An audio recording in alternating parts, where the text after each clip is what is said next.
So tonight, me and Sharif are in Tamworth, and we're currently just waiting for possession to be given so that we can get on track and actually do our task tonight, and actually my real job.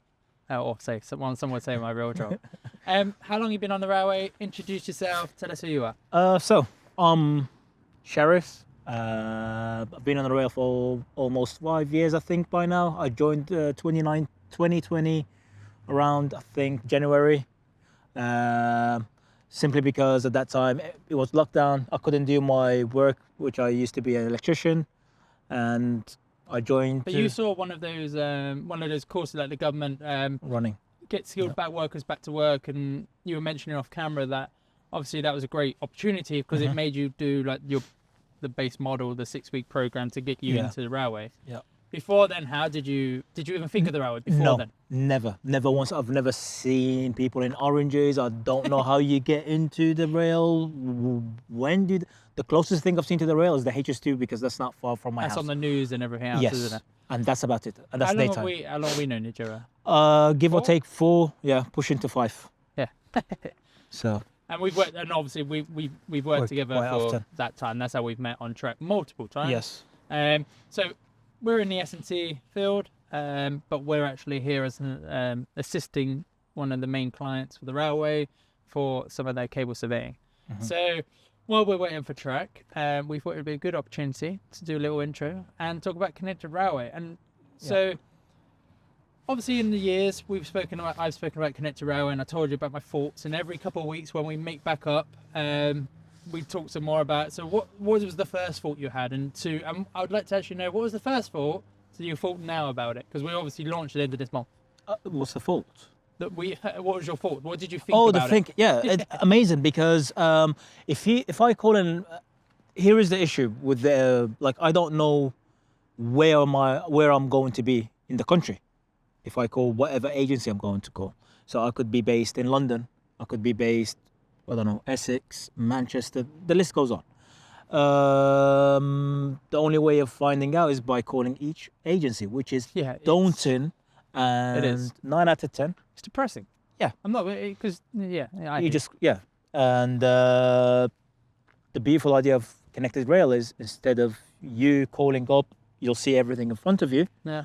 And you could pick and choose where you would like to work. More visibility, transparency. Yes, is what we were talking about. And you could discuss it with the client. You could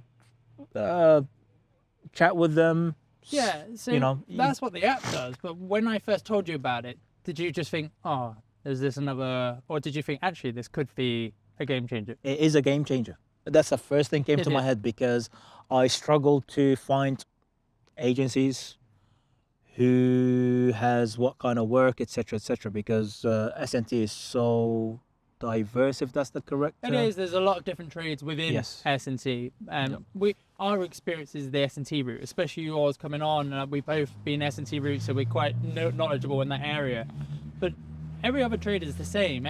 So where we're maintenance testers and installers, we generally work a week here, a weekend there, maybe a week on a project. But we're not on a project for multiple weeks at a time, where we're maintenance. Where some other trades like civils or P-Way could be on a project for a month or two because they're doing infrastructure.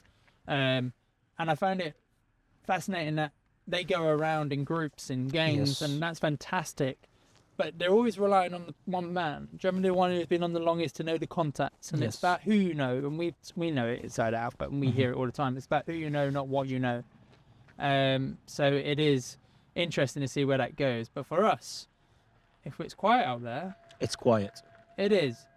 But I don't think that's down to the resourcing companies themselves. But when it does pick up, I think they're actually going to struggle funding the resourcing, where we're all going to be. Because of the amount of people that more likely may leave because of the or have left. Oh, yeah. No one knows where the workforce is. And no one knows. And it's hard out here. Yep. It is. Like, I got this shift through... how did I get this shift? I spoke to you. I rang you on Thursday because we always go to another location. I called you up and said, hey, guess where I am? And you were like, oh, I'm seeing you Saturday. I was like, are you? And that's how bad it is that I didn't realise I'm on this shift. So somewhere in the week, in my business, I got asked to come and do this shift. I said, yeah, sure.